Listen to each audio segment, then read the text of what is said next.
नमस्कार, मी सविता नाथ ब्रह्म किचनमध्ये तुमचं पुन्हा एकदा मनापासून स्वागत आहे. उन्हाळ्यात किंवा बदलत्या हवामानात शरीराला थंडावा देणारे आणि प्रतिकारशक्ती वाढवण्यासाठी आपण खूप सारे पर्याय शोधत असतो. असाच एक उत्तम आणि आरोग्यदायी पर्याय आज आपण पाहणार आहोत. आज आपण उन्हाळा आणि पावसाळा या दोन्ही ऋतूमध्ये उपयोगी असलेले तुळशी पुदिना आले सिरप बनवणार आहोत. यामध्ये तुळशीचे औषधी गुणधर्म, पुदिन्याचा थंडावा आणि आल्याचा तिखटपणा आहे. तसेच आपण याच्यामध्ये ज्येष्ठ मध, लवंग असे पदार्थसुद्धा वापरणार आहोत. हे सिरप तुम्ही एकदा बनवून फ्रीजमध्ये महिनाभर साठवून ठेवू शकता. हे तुळशी आले पुदिना सिरप सर्दी, खोकला आणि घशातील त्रास कमी करण्यासाठी गरम पाण्यातून घेणे फार उपयुक्त आहे.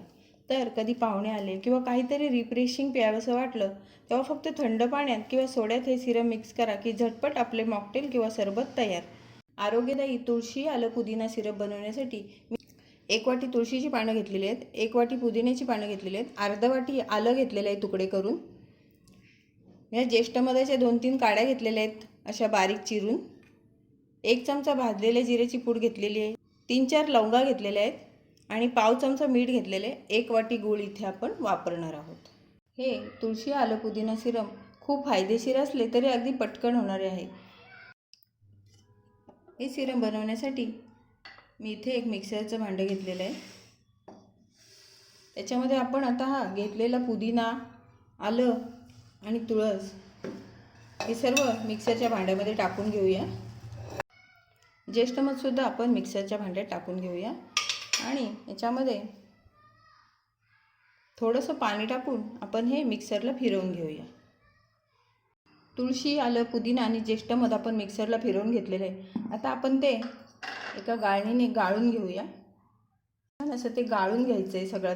मिक्सरमधून फिरवून घेतलेलं तुळशी, आलं, पुदिन्याचा आपण हा अर्क काढून घेतलेला आहे आणि हा जो चोथा उरलेला आहे ना तो टाकून न देता हे तुम्ही झाडांच्या मुळाशी खत म्हणून याचा उपयोग करू शकता. आता आपण सिरप बनवण्यासाठी एक पॅन गरम करायला ठेवू. त्याच्यामध्ये आपण हा 1 वाटी घेतलेला गूळ घालून घेऊया. गुळामध्ये उगाच थोडंसं पाणी टाकून आपण हा गूळ मेल्ट करून घेऊया. गूळ छान मेल्ट झालेला आहे. त्याच्यामध्ये आपण हे मिक्सरमध्ये फिरून घेतलेलं तुळशी पुदिन्याचं अर्क याच्यामध्ये टाकून घेऊया. तर हा आपल्याला मंद गॅसवर थोडासा शिजवून घ्यायचा आहे. आपल्या सिरपला गूळ आणि हे एकजीव होऊन छान उकळी आलेली आहेत. आता आपण ह्याच्यामध्ये घेतलेल्या या 3-4 लवंगा त्या टाकून घेऊया. हे भाजलेलं जिरं घेतलेलं आहे ते सुद्धा आपण ह्याच्यामध्ये टाकून घेऊया आणि हे पाव चमचा घेतलेलं मीठ टाकून हे छान एकजीव करून घेऊया. फार वेळ नाही लागत. आता एक छान उकळी आली की आपलं सिरप तयार होईल. याला खूप वेळ उकळवायचं नाही आहे आपल्याला. ते थंड झालं की छान घट्ट होतं.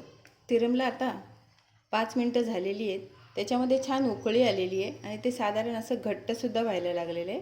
छान आपलं सिरप तयार झालेलं आहे. आता मी गॅस बंद करते आणि थंड करून तुम्हाला दाखवते. तुळशी, पुदिना आणि आलं याचं आरोग्यदायी सिरप तयार झालेलं आहे. थंड झाल्यावर ते छान घट्ट झालेले आहे.